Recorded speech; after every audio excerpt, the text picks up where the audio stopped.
आज के क्लास में हम लोग शुरू करने जा रहे हैं अपने क्लास 6 के अंदर साइंस में एक और नया चैप्टर का नाम है एयर अराउंड अस। यानी कि चैप्टर में हम लोग बात करेंगे पूरी तरीके से एयर के बारे में, हवा के बारे में कि जो हमारे आसपास हवा है, एयर है, उसी के बारे में हम लोग बात करेंगे। और ये भी समझेंगे कि जो एयर है वो किन किन प्रकार के चीज़ों से मिल के बना हुआ है ना। तो हवा में किन किन प्रकार के गैसेस होते हैं, ये सब कुछ हम लोग इसके अंदर डिटेल में डिस्कस करेंगे। तो आज से हमारा स्टार्ट होने जा रहा है चैप्टर नंबर 15 साइंस में। चैप्टर का नाम है एयर अराउंड अस। तो आइए हम लोग शुरुआत करते हैं अपने इस चैप्टर का। सबसे फर्स्ट टॉपिक है हमारे चैप्टर के अंदर, is air present everywhere around us. ये अपने आप में एक टॉपिक भी है और अपने आप में क्वेश्चन भी है। क्वेश्चन ये है कि क्या एयर जो है, यानी कि जो हवा है, क्या वो हर जगह पर, हमारे आसपास हर जगह पर मौजूद है? तो जवाब है हाँ, हर जगह पर मौजूद है। तो आइए देखते हैं इसी में क्या लिखा हुआ है। फर्स्ट पॉइंट है कि air is present everywhere around us, यानी कि हमारे चारों तरफ हवा फैला हुआ है। ओके, पहला पॉइंट हो गया हमारा। उसके बाद the air has no colour and one can air has no colour and one can see through it is transparent. तो बेसिकली कहने का मतलब हो गया कि हवा हमारे चारों तरफ मौजूद है, लेकिन हवा के बारे में यदि बात करें तो दो बात बहुत इंपॉर्टेंट है कि हवा का कोई कलर नहीं होता है, ठीक ना, वो कलरलेस है। ठीक, उसके बाद हवा के आर पार हम लोग देख सकते हैं। कहने के मतलब जो एयर है वो कैसा होता है, फिर ट्रांसपेरेंट होता है। ट्रांसपेरेंट का मतलब हो गया जिसके आर पार हम लोग देख सकते हैं, ठीक ना। आगे, एयर ऑक्यूपाइज स्पेस। एयर क्या करता है, जगह को छेकता है। मतलब कि जैसे हम लोग इस रूम में बैठे हुए हैं, तो इस रूम के जगह को भी हवा जो है वो ऑक्यूपाई करता है, यानी कि छेकता है। लेकिन चूंकि हवा उतना ज़्यादा हमारे मतलब हम लोग उसको देख नहीं सकते हैं, उतना भारी भी नहीं होता हवा, इसलिए हम लोगों को उतना महसूस नहीं होता। लेकिन हवा जगह को छेकता है, जिस भी जगह पर आप जाओगे वहां पे हवा नजर आपको आएगा। Our earth is surrounded by a thin layer of air. This layer extends up to many kilometers above the surface of the earth and is called atmosphere. ये जो हमारा धरती है, ये चारों तरफ से एक हवा का पतला सा लेयर से ढका हुआ है। यानी कि ये जो हमारा पूरा पृथ्वी है, जो अर्थ है हमारा, ये हवा के एक बहुत ही पतले से लेयर से ढका हुआ है।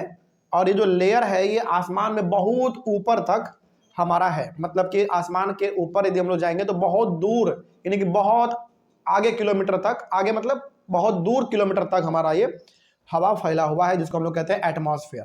तो बेसिकली कहा यह जा रहा है कि जो हमारा अर्थ है, जो धरती है हमारा, ये हवा के एक पतले से चादर से, पतले से लेयर से ढका हुआ है, उसी को हम लोग कहते हैं एटमॉस्फेयर। ठीक है, आगे, as we move higher in the atmosphere the air gets rare. यानी कि जैसे जैसे हम लोग आसमान में ऊपर जाते हैं वैसे वैसे हवा का मात्रा घटता चला जाता है। क्या होता चला जाता है, घटता चला जाता है, यानी कि हवा कम होता चला जाता है।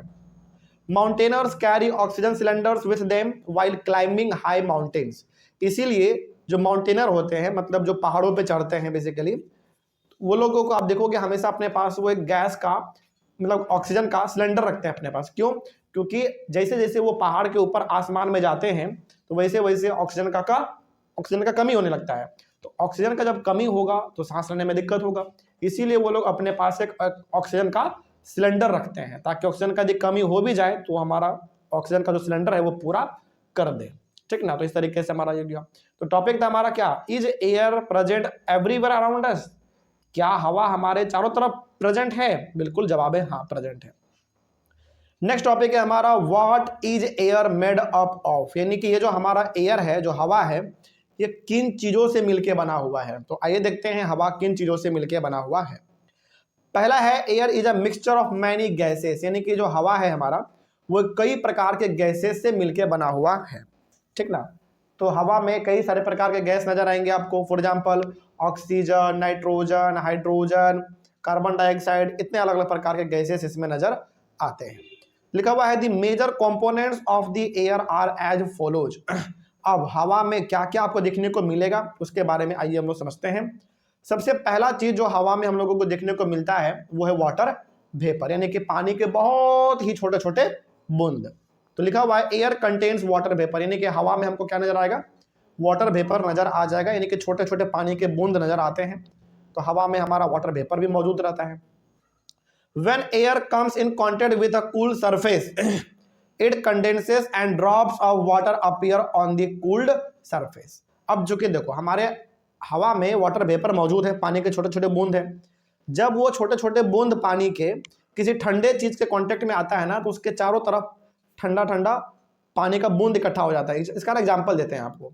गर्मी के टाइम पे जब भी आप ग्लास में ठंडा पानी को डालते हैं तो आप देखोगे ग्लास के बाहर वाले साइड पे ना पानी का छोटा छोटा बूंद जमा हो जाता है। तो वो जमा पानी का बूंद कहाँ से आया? वाटर वेपर से ही आया। तो कहने का मतलब यहाँ पे ये है कि हमारे एयर में वाटर वेपर भी है, पानी के छोटे छोटे बूंद है। इसको यदि आपको देखना हो तो कैसे देखोगे? ग्लास में ठंडा पानी डाल लो और ठंडे पानी डाल लेने के बाद ग्लास में आप देखोगे ग्लास के चारों तरफ, ग्लास के बाहर वाले हिस्से पे पानी के छोटे छोटे बूंद इकट्ठा हो जाते हैं। वो ये बता रहा है कि जो हमारे एयर में वाटर वेपर था वो ठंडा हो गया, जिसके वजह से वहां पे आके वो जमा हो गया, इसीलिए वहां पे छोटे छोटे बूंद आपको नजर आते हैं।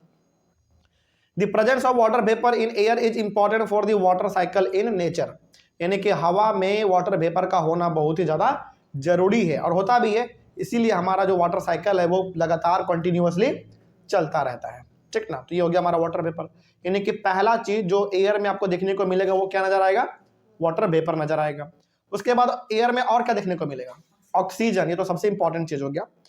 Oxygen present in air helps in the burning of different materials, यानी कि हवा में ऑक्सीजन भी मौजूद है और ऑक्सीजन क्या करता है? किसी भी चीज को जलने में मदद करता है और सबसे बड़ी बात हम लोगों को सांस लेने में भी काम आता है, ठीक ना। तो किसी चीज को आप जलाना चाहते हैं तो ऑक्सीजन यदि नहीं होगा तो नहीं जलेगा, लेकिन ऑक्सीजन होगा तो फिर वो आसानी से जल जाता है, ठीक ना। तो किसी चीज को जलाना हो या फिर अपना सांस लेना हो तो उसके लिए ऑक्सीजन का हमको जरूरत पड़ता है और ऑक्सीजन जो है वो एयर में रहता ही है। Oxygen which constitutes about 21% of air is used by plants and animals directly for respiration. बात करें हम लोग अपने इस एटमॉस्फेयर में, यानी कि हवा में ऑक्सीजन कितना परसेंट है? तो ऑक्सीजन है हमारा एयर में कितना? 21%। और यही 21% जो ऑक्सीजन है ये प्लांट को, एनिमल को, हर कोई इसको इस्तेमाल करता है, ठीक है। आगे बढ़ते हैं। अगला हमारा जो गैस है वो है नाइट्रोजन, यानी कि नाइट्रोजन भी एयर में देखने को मिलता है। Nitrogen which makes about 78% of air, यानी कि हवा में एयर में नाइट्रोजन कितना परसेंट है? 78%। कितना percent? 78%। Is not used by animals including human beings directly, लेकिन 78% होने के बावजूद भी हम लोग इसको डायरेक्टली इस्तेमाल नहीं करते हैं। मतलब ह्यूमन बींग इसको इस्तेमाल डायरेक्टली नहीं करता। हम लोग डायरेक्टली किस चीज को इस्तेमाल करते हैं? ऑक्सीजन को। मतलब कि ऑक्सीजन हम लोग इस्तेमाल करते हैं, नाइट्रोजन को हम लोग इस्तेमाल नहीं करते हैं, डायरेक्टली नहीं करते हैं। आगे, nitrogen does not support burning. Nitrogen से हम लोग मतलब किसी चीज को जलाने में नाइट्रोजन काम भी नहीं आता। तो नाइट्रोजन का फिर सवाल है कि सर नाइट्रोजन का इस्तेमाल सबसे ज्यादा फिर करता कौन है? नाइट्रोजन का इस्तेमाल सबसे ज्यादा करता है प्लांट। कौन करता है? प्लांट, ध्यान रखिएगा, ठीक है। आगे बढ़ते हैं। अगला जो गैस है हमारा वो है जो एयर में प्रेजेंट रहेगा, वो रहेगा हमारा कार्बन डाइऑक्साइड। देखते हैं कार्बन डाइऑक्साइड के बारे में क्या लिखा हुआ है। पहला point, carbon dioxide makes up a small component of the air around us, यानी कि हमारे आसपास जो एयर है, जो हवा है, उसमें कार्बन डाइऑक्साइड का मात्रा ज्यादा नहीं होता है, बहुत कम होता है। Plants and animals consume oxygen for respiration and produce carbon dioxide. अभी तक बचपन से आप लोगों ने ये पढ़ा होगा कि प्लांट से हम लोगों को मिलता है ऑक्सीजन और प्लांट क्या लेता है हम लोगों से? Carbon dioxide. ये बात सही है, कोई दिक्कत नहीं है, लेकिन प्लांट को भी ऑक्सीजन का जरूरत पड़ता है, इस बात को भी ध्यान रखेंगे आप, ठीक ना। तो प्लांट हो गया, एनिमल हो गया, ये सब भी ऑक्सीजन का इस्तेमाल करते हैं और फिर जाके वो लोग कार्बन डाइऑक्साइड को भी प्रोड्यूस करते हैं। तो एक बात ध्यान रखिएगा, प्लांट कार्बन डाइऑक्साइड को प्रोड्यूस भी करता है और इस्तेमाल भी करता है। ऑक्सीजन को भी वो इस्तेमाल करता है और ऑक्सीजन को वो प्रोड्यूस भी करता है। तो दोनों चीजें वहां पे हैं, ठीक ना। आगे, plant and animal matter also consumes oxygen on burning and produces mainly carbon dioxide and few other gases. कहने का मतलब सिंपल सा है कि प्लांट हो गया या फिर एनिमल हो गया या फिर हम लोग ऑक्सीजन को इस्तेमाल तो करते ही हैं, साथ ही साथ हम लोग और क्या प्रोड्यूस कर देते हैं? कार्बन डाइऑक्साइड, यानी कि हम लोग जो है ऑक्सीजन इस्तेमाल करते हैं ज़्यादा और बदले में रिलीज क्या करते हैं हम लोग, कार्बन डाइऑक्साइड। ठीक है, तो कार्बन डाइऑक्साइड का इस्तेमाल प्लांट भी करता है, ह्यूमन बींग भी करता है, एनिमल भी करता है, सब कोई करता है, इसीलिए कार्बन डाइऑक्साइड जो है वो थोड़ा सा इंपॉर्टेंट हो जाता है हमारे लिए। नेक्स्ट चीज जो है जो कि एयर में हमको देखने को मिलेगा वो है डस्ट एंड स्मोक। तो आइए देखते हैं इसमें क्या लिखा हुआ है। The burning of fuel also produces smoke. जब भी आप किसी चीज को जलाते हो, फॉर एग्जाम्पल लकड़ी, कोयला, इन प्रकार की चीजों को जब हम जलाते हैं तो क्या प्रोड्यूस होता है, स्मोक प्रोड्यूस होता है, यानी कि धुआं, और धुआं के थोड़ा साथ साथ थोड़ा थोड़ा वो उड़ने वाला चीज, ब्लैक कलर का, गंदगी की तरीके से कह सकते हो आप। मतलब कि जब आप किसी लकड़ी को, कोयले वगैरह को जलाते हैं तो धुआं तो निकलता ही है, उसके साथ साथ छोटा छोटा दाना जो है वो काला काला वो भी उड़ता है ना। तो smoke contains a few gases and fine dust particles and is often harmful. यानी कि स्मोक जो है बेसिकली उसमें कुछ हानिकारक गैस भी होते हैं स्मोक में, और उसमें छोटे छोटे डस्ट पार्टिकल यानी कि धूल जैसे छोटे छोटे पार्टिकल भी रहते हैं, जो कि हमारे लिए बहुत ही ज़्यादा हानिकारक होता है, हमारे लिए वो ठीक नहीं है। उसके बाद dust particles are always present in air. हवा में आपको हर जगह पर और हर टाइम पे डस्ट पार्टिकल देखने को मिल ही जाएगा, यानी कि हवा में डस्ट पार्टिकल यानी कि धूल वगैरह तो हमेशा ही रहता है। उसके बाद the presence of dust particles in air varies from time to time and from place to place. लेकिन जरा एक बात बताइए, क्या हवा में डस्ट पार्टिकल यानी कि धूल वगैरह हर जगह पर रहता है? हर जगह पर रहता है? नहीं। जहां पे काम वाम ज्यादा चलता रहता है, कंस्ट्रक्शन वाला काम, वहां पे हवा में डस्ट पार्टिकल ज्यादा होंगे। लेकिन जहां पे कोई काम नहीं चलता, पेड़ पौधा ज्यादा है, शांति इलाका है, तो क्या वहां पे हवा में डस्ट पार्टिकल ज्यादा होंगे? नहीं होंगे। समझ में आ रही है बात? तो वही चीज यहाँ पे कहा गया है कि हर जगह पर हवा में डस्ट पार्टिकल बराबर होगा, ये जरूरी नहीं है, कहीं पे कम भी होगा तो कहीं पे ज्यादा भी होगा। ठीक है, आगे बढ़ते हैं। और उसके बाद टाइम भी बोला गया है। बताइए, हवा में सबसे ज्यादा डस्ट पार्टिकल कब होगा? सुबह के टाइम पे, दोपहर के टाइम पे, या शाम के टाइम पे? दोपहर के टाइम पे, क्योंकि सुबह और शाम में उतना गाड़ी नहीं चलता, लेकिन दोपहर के टाइम पे गाड़ी ज्यादा चलता है, काम ज्यादा होता है दोपहर का टाइम पे, इसीलिए दोपहर के टाइम पे हवा में डस्ट पार्टिकल ज्यादा नजर आएगा, और शाम में और सुबह में डस्ट पार्टिकल कम नजर आएंगे। ठीक है, उसके बाद फिर और थोड़ा सा यदि हम लोग बात करें तो डस्ट पार्टिकल हर जगह पर बराबर नहीं होंगे, अलग अलग जगह पर डस्ट पार्टिकल अलग अलग होगा, कहीं पे कम होगा, कहीं पे ज्यादा होगा। उसके बाद we inhale air when we breathe through air nostrils, यानी कि जब हम लोग सांस लेते हैं अपने नाकों से तब हम एयर हमारे बॉडी के अंदर जाता है। ठीक ना। Fine hair and mucus are present inside the nose to prevent dust particles from getting into the respiratory system. अब देखो, हमारे नाक में ना दो चीज होता है। हमारे नाक में एक होता है बाल यानी कि हेयर। वो बाल क्या करता है, वो हेयर क्या करता है, जब भी हम लोग हवा मतलब सांस लेते हैं तो हवा में यदि कोई डस्ट पार्टिकल होता है ना, तो उस डस्ट पार्टिकल को नाक में जो हेयर है वो वहीं पे रोक देता है उसको। तो हमारे बॉडी में केवल क्या जा पाता है, केवल एयर जाता है, केवल एयर, डस्ट पार्टिकल नाक में ही रह जाता है। और दूसरा चीज हमारा नाक में होता है म्यूकस। म्यूकस होता है एक लिक्विड मटेरियल। वो क्या करते हैं, हमारे धूल मिट्टी को जो नाक में चला गया उसको पानी दे देता है, प्रोवाइड कर देता है, और फिर हम वो गंदगी हमारे नाक से बाहर निकल जाता है जब हम लोग नाक साफ करते हैं तो। ठीक है, वही बात यहाँ पे कहा गया है। तो हमारे बॉडी के अंदर केवल एयर जाए, धूल मिट्टी वगैरह कुछ ना जाए, इसके लिए हमारे नाक में दो चीज है। पहला, हेयर यानी कि बाल, वो क्या करेगा, हवा को फिल्टर कर देगा, पूरा जो धूल मिट्टी वगैरह होगा वो नाक में ही रह जाएगा, पहला बात। दूसरा बात, जो म्यूकस है वो लिक्विड होता है, यानी कि वो क्या करता है, हमारे गंदगी को वाटर देता है, जिसकी वजह से गंदगी वो लिक्विड में कन्वर्ट हो जाता है, और जब हम लोग नाक साफ करते हैं तो पूरा गंदगी बाहर निकल जाता है। ठीक है, इससे क्या होता है, हमारा रेस्पिरेटरी सिस्टम में यानी कि लंग्स वगैरह में केवल एयर जा पाता है, धूल मिट्टी कुछ भी नहीं जा पाता है। ठीक ना, तो इस तरीके से हम लोग फिट रहते हैं। उसके बाद air contains mostly nitrogen and oxygen. तो अब बताइए, इतने प्रकार की चीजों के बारे में आपने पढ़ा, तो देखो अब बताओ, हवा में सबसे ज्यादा क्या था, दो चीज। पहला नाइट्रोजन और ऑक्सीजन। नाइट्रोजन 78% और oxygen 21%। These two gases together make up 99% of the air, यानी कि यही दो ऐसा गैस है जिसको यदि मिला दिया जाए तो हवा में 99% चीजें यही दोनों चीज होता है बस। मतलब नाइट्रोजन 78% और ऑक्सीजन 21%, इन्हीं दो चीजों को बस हम मिला दें तो हवा में 99% चीजें यही दोनों चीज बस हो जाता है।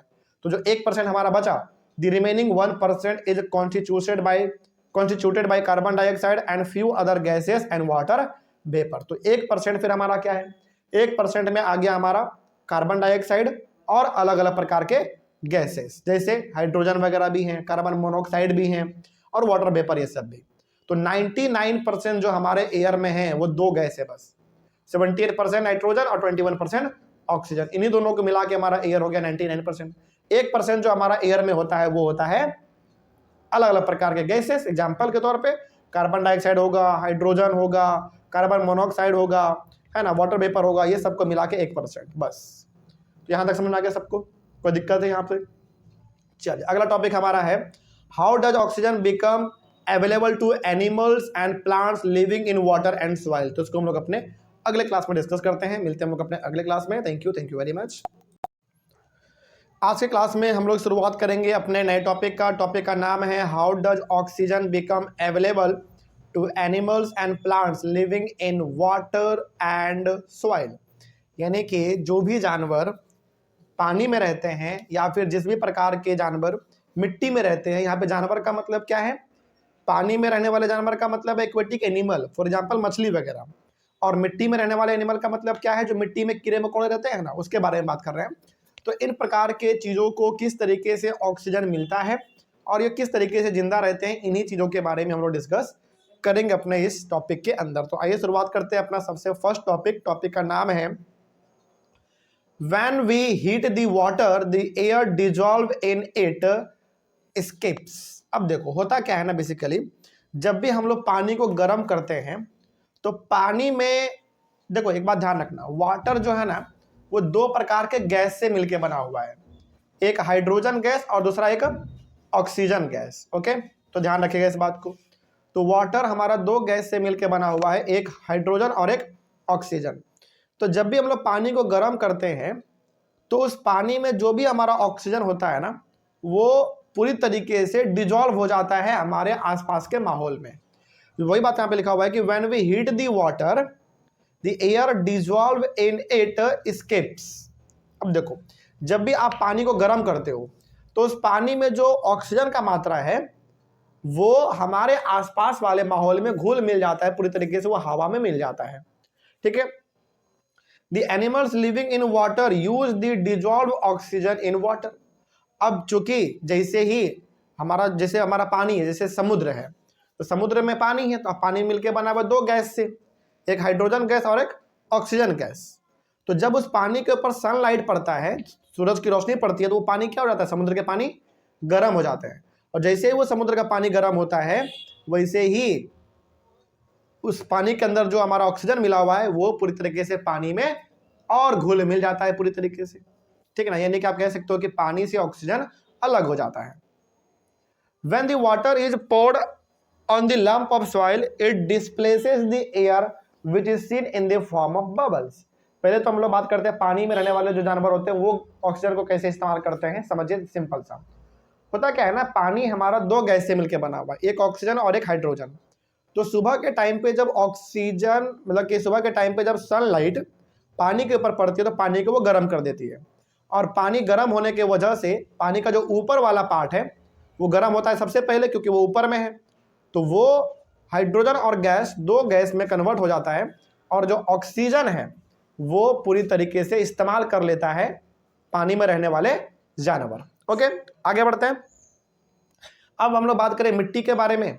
तो जब भी हम लोग मिट्टी में पानी डालते हैं तो आपने देखा होगा एक बबल्स आता है, ऊपर छोटा छोटा बूंद आता है, वो बता ये रहा होता है कि उस मिट्टी के बीच में क्या चीज़ प्रेजेंट था, एयर प्रेजेंट था। मतलब जैसे ही हमने मिट्टी में पानी डाला वैसे मिट्टी में जो भी एयर प्रेजेंट था, जो हवा प्रेजेंट था, वो बबल्स बन के ऊपर आ गया। तो ये हमको बताता है कि मिट्टी में भी एयर प्रेजेंट रहता है, यानी कि हवा नीचे रहता है। ठीक है, आगे उसके बाद The organisms that live inside the soil and the plant roots respire in this air। तो जैसे ही हम लोग मिट्टी के अंदर पानी डालते हैं तो ऊपर आता है कुछ बबल्स, कुछ बुलबुले उठते हैं। वो ये बता रहा होता है कि मिट्टी के अंदर भी क्या प्रेजेंट था, एयर प्रेजेंट था, हवा प्रेजेंट था। और उसी हवा का इस्तेमाल करता है प्लांट का जड़ यानी कि रूट, और उसी हवा का इस्तेमाल करता है मिट्टी में रहने वाले छोटे मोटे कीड़े मकोड़े, ठीक है ना। इस तरीके से पानी में रहने वाले और मिट्टी में रहने वाले जो एनिमल होते हैं वो ऑक्सीजन का इस्तेमाल करते हैं। उसके बाद A lot of burrows and holes are formed in deep soil by the animals living in the soil. आपने ये भी देखा होगा कि कई सारे जगहों पर मिट्टी में गड्ढा हो जाता है। जैसे मिट्टी में आपने देखा होगा यदि मिट्टी के अंदर चूहा है तो चूहा क्या करता है, उस मिट्टी को अंदर ही अंदर गड्ढा कर देता है। तो वो ये क्यों करते हैं, बेसिकली गड्ढा इसलिए करते हैं ताकि वो अंदर जाके रह सके, पहला बात, और दूसरा बात गड्ढा रहेगा तो वो अंदर तक उसके पास ऑक्सीजन पहुंच पाएगा, ठीक ना। तो कई सारे जगहों पे आप देखोगे गड्ढा बना हुआ रहता है चूहा का, अलग अलग प्रकार के जानवरों का, जो कि उस गड्ढे में रहते भी हैं और वहीं पे बैठ के अपना सांस वांस लेते भी रहते हैं। However, when it rains heavily, water fills up all the spaces occupied by the air in the soil.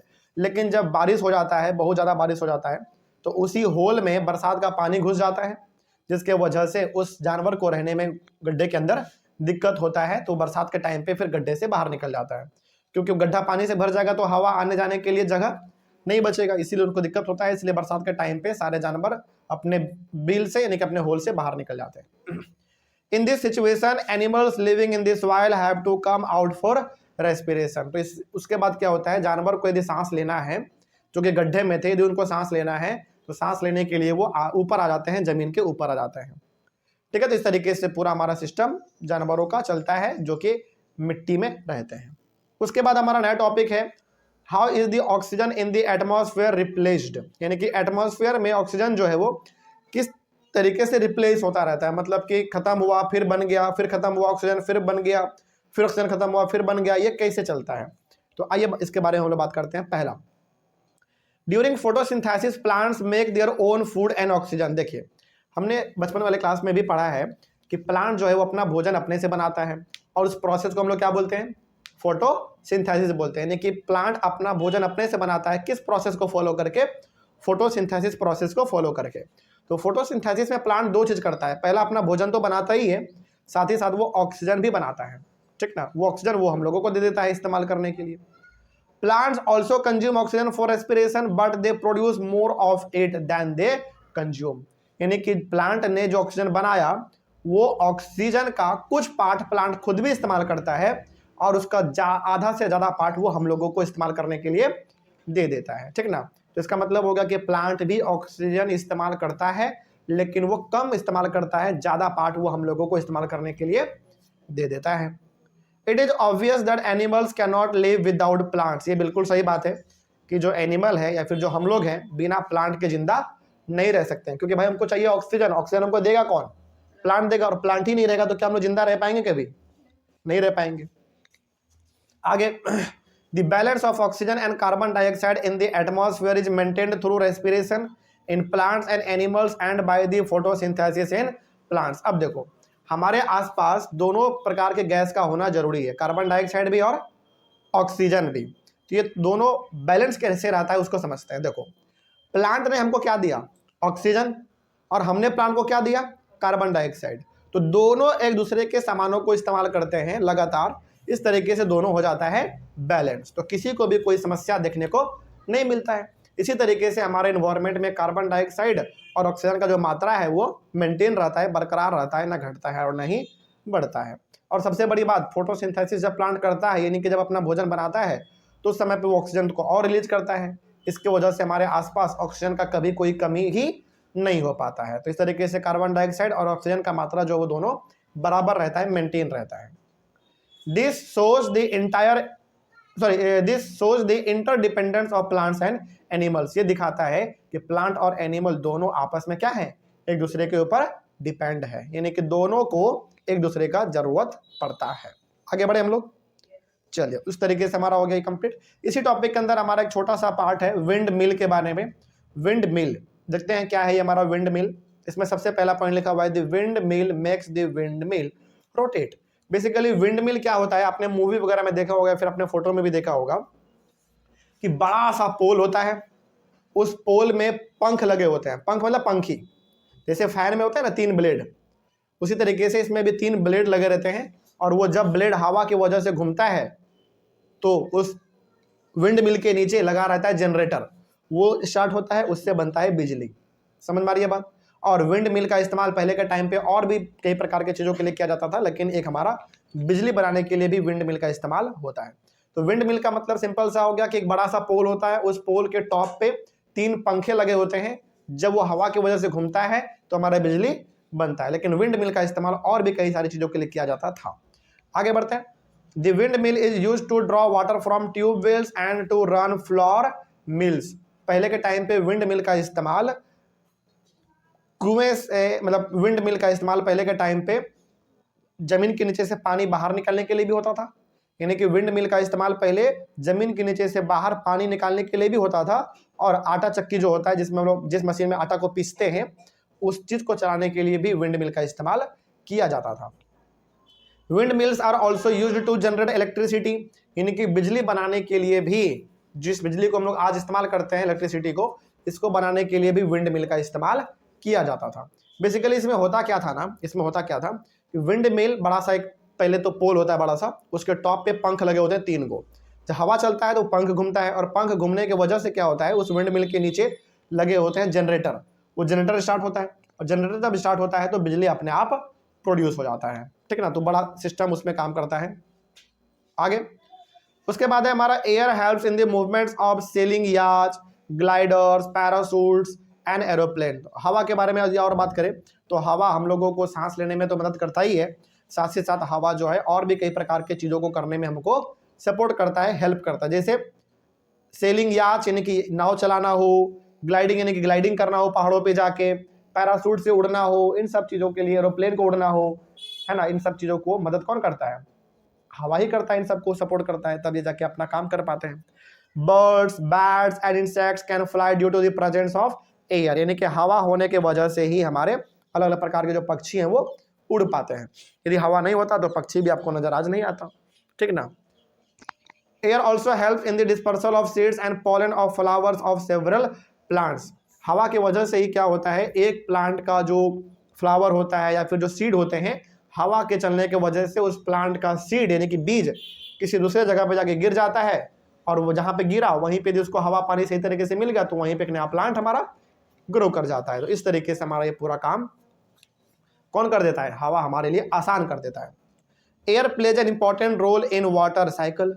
Water cycle में भी, यानी कि बारिश के पानी का नीचे आना जमीन पे, फिर उस पानी का ऊपर आसमान में वेपर बन के उड़ जाना, फिर नीचे आना, फिर ऊपर जाना, इसमें हमारा एयर भी बहुत ज़्यादा सपोर्ट करता है। यानी कि हवा यदि नहीं होता तो ये सब वाटर साइकिल भी नहीं हो पाता, प्लांट अपना भोजन भी नहीं बना पाता, हम लोग सांस भी नहीं ले पाते, तो कई प्रकार की चीज़ें नहीं हो पाते। एक बात में एक लाइन में यदि बोलूँ तो हवा यदि नहीं होता तो हम लोग आज जिंदा ही नहीं रह पाते। तो हवा बहुत इंपॉर्टेंट था। इस तरीके से हो गया हमारा टॉपिक कंप्लीट, और टॉपिक के साथ हो गया पूरा चैप्टर भी हमारा कंप्लीट। अब बताइए अपने चैप्टर में कहीं पर कोई डाउट किसी को, समझ में आया सब कुछ? चलिए वेरी गुड। ऑनलाइन वाले बच्चे आप लोगों को कहीं पर कोई डाउट रहा होगा तो आप लोग एक बार कमेंट करिएगा। मिलेंगे हम लोग अपने अगले क्लास में फिर से एक नए चैप्टर के साथ और एक नई शुरुआत के साथ। तब तक के लिए thank you very much and have a nice day.